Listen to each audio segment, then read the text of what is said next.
최근 보험금과 관련된 다양한 사회적 이슈가 끊이지 않고 있습니다. 최근 법원에서는 고의로 교통사고를 유발해 보험금을 부정하게 타낸 일당이 벌금형을 선고받았다는 뉴스도 보도됐습니다. 또 교통사고는 감소 추세지만 치료비는 해마다 증가해 과잉진료 논란과 함께 보험금 산정의 객관성에 대한 논의가 이어지고 있습니다. 실제 교통사고 피해자들은 보험금 지급 과정에서 적절한 합의금 산정이나 후유장애 보상에 대한 고민이 많고 보험사의 심사나 지급 거절 등으로 분쟁이 발생하기도 합니다. 오늘은 교통사고 보험금에 대한 실제 손해사정 사례를 토대로 어떤 점을 주의해야 하고 어떻게 대처해야 하는지 심층적으로 살펴보겠습니다. 교통사고 발생 시 우선 자동차 보험 대인 접수가 이루어집니다. 대표적으로 슬개골 골절이나 발목 골절 등 비교적 심각한 신체 손상을 입는 경우 치료비와 더불어 합의금, 그리고 후유장해 보험금까지 문제가 됩니다. 이때 보험사는 사고 경위, 상해 발생의 직접적 인과관계, 치료기간과 방법에 따라 합의금을 산정합니다. 예를 들어 수술을 단 한 번 받아도 후유장애가 남거나 입원 일수와 통원 치료 기간이 길어지면 지급 보험금이 달라질 수 있습니다. 실무적으로는 진단서, 치료 내역서, 후유장애 진단 등이 주요 증거 자료로 활용됩니다.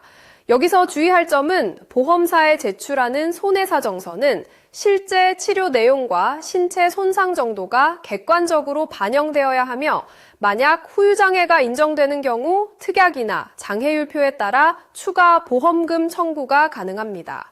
특히 대인합의금 산정 시에는 치료비 외에 위자료, 휴업손해, 장해지급금을 구분해서 요청해야 하며 과거 유사 판례에서 판정된 손해배상액과 치료비, 지급 사례를 참고해 적정 금액을 확인하는 것이 좋습니다.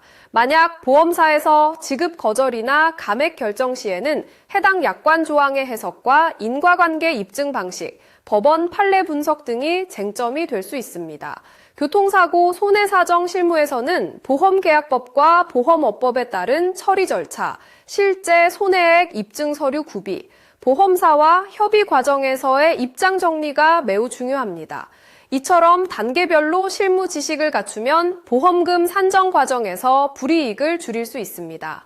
한편 교통사고 보험금 청구 시 자주 발생하는 실수로는 후유장애 진단을 미처 받지 않고 합의해 금전적 손실을 보는 경우 입원과 통원 치료를 구체적으로 증빙하지 못해 지급이 감액되는 경우가 있습니다. 또한 과실비율 산정에서 자신의 주장만을 앞세워 객관적으로 불리한 결정을 받는 경우도 종종 있습니다. 보험금 산정에 영향을 미치는 주요 약관, 손해사정서 작성 요령, 그리고 유사지역 판례도 꼼꼼히 확인하는 것이 필요합니다.